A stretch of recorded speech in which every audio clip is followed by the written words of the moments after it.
Welcome বন্ধু, তোমাদের channel, তোমাদের নিজেদের channel let's teaching TET and DElEd in বেঙ্গলিতে তোমাদের সকলকে স্বাগত জানাই।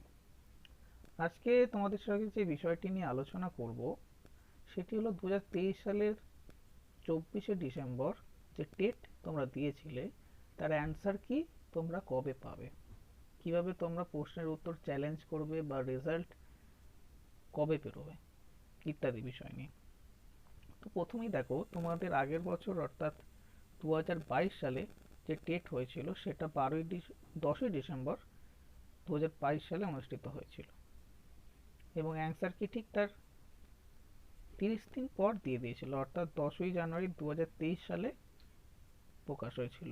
ক্যান্ডিডেট ছিল 6,17,000-এর খুব একটু বেশি, কেননা তো সেবারে তো বিএড ক্যান্ডিডেটরা অ্যাপ্লাই করেছিল এবং পরীক্ষা দিয়েছিল।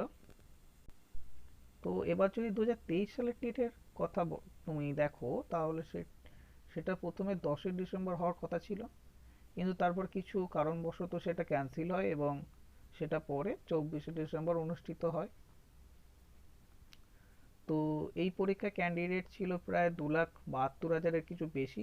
তবে এইবার 2023-এর টেটের অফিসিয়াল অ্যান্সার কির কথা যদি বলো, তাহলে যতটুকুন খোঁজ খবর নিয়ে জেনেছি বা এই বিষয় সম্পর্কে যারা জ্ঞান রাখেন বা গোপন সূত্র থেকে যেটা জানা যাচ্ছে যে তোমাদের অ্যান্সার কি 24 তারিখ বা তার আগেই সম্ভবত প্রকাশ হওয়ার সম্ভাবনাটা খুবই বেশি।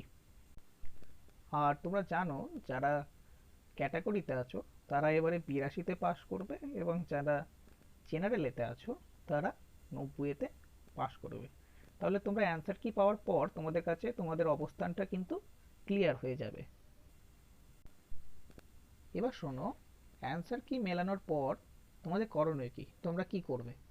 যদি তোমাদের মনে হয় যে পর্ষদ কর্তৃক যে অ্যান্সার কিটা দিয়েছে সেই অ্যান্সার কি এর পরিপ্রেক্ষিতে যদি কোনো প্রশ্নের অ্যান্সার তোমার মনে হয় যে পর্ষদ ভুল দিয়েছে, তাহলে আগের বছরের মতো কিছু একটি নির্দিষ্ট টাকার বিনিময়ে তুমি সেই প্রশ্নের উত্তরটাকে চ্যালেঞ্জ করতে পারবে।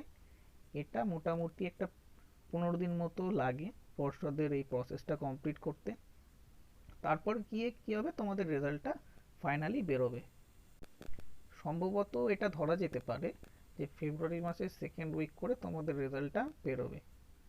তো ওভারঅল একটা মোটামুটি ধারণা দেওয়ার চেষ্টা করলাম যে অ্যান্সার কি কবে আসবে, প্রশ্ন চ্যালেঞ্জ তোমরা কিভাবে করবে, কবে রেজাল্ট দেবে। তো এরপর যখন এর নোটিশগুলো বেরোবে, কিভাবে তোমরা অ্যান্সার কি দেখবে বা কিভাবে প্রশ্নের চ্যালেঞ্জ করবে বা রেজাল্ট কিভাবে দেখবে, তখন এই চ্যানেলে স্টেপ বাই স্টেপ দেখিয়ে দেবো। তার জন্য চ্যানেলটিকে সাবস্ক্রাইব করে এর পাশে থাকো। আরেকটা কথা, যেহেতু 2022 সালে বিএড ক্যান্ডিডেট ছিল, সেহেতু ক্যান্ডিডেট সংখ্যাটাও কিন্তু অনেক বেশি ছিল, কিন্তু পরে মামলা হওয়ার পরেতে বিএড ক্যান্ডিডেটরা বাদ যায় এবং বাদ যাওয়ার পর যেহেতু অধিক মাত্রায় অনেকটা ক্যান্ডিডেট বেশি থাকার জন্য পাস অনেক বেশি ক্যান্ডিডেট করেছিল, বাদ যাওয়ার পর কিছু পাসের ক্যান্ডিডেট অর্থাৎ বিএডরা বাদ চলে যায়, শুধু ডিএলএড পাস ক্যান্ডিডেটরা এখন রয়েছে। তো সেক্ষেত্রে 2023 সালে যেহেতু 2,72,000-এর একটু বেশি ক্যান্ডিডেট পরীক্ষা দিয়েছে, শুধু ডিএলএডরাই দিয়েছে, তো এবছরে পাশের হারটা কম হবে। তার আরও একটি কারণ হচ্ছে হার্ড প্রশ্ন হওয়ার জন্য, প্রশ্ন একটু হার্ড হওয়ার জন্য কিন্তু এবারে পাশের স্টুডেন্ট সংখ্যাটা কিন্তু অনেকটা কমে যাবে। তো এতটুকুই আপডেট ছিল। তো আজ এতটুকুই। এরকম আরও আপডেট পেতে আমাদের চ্যানেলটা সাবস্ক্রাইব করো। আর ভিডিওটা যদি ভালো লাগে তাহলে লাইক কমেন্ট করো আর বন্ধুদের সঙ্গে শেয়ার করে দাও। ধন্যবাদ।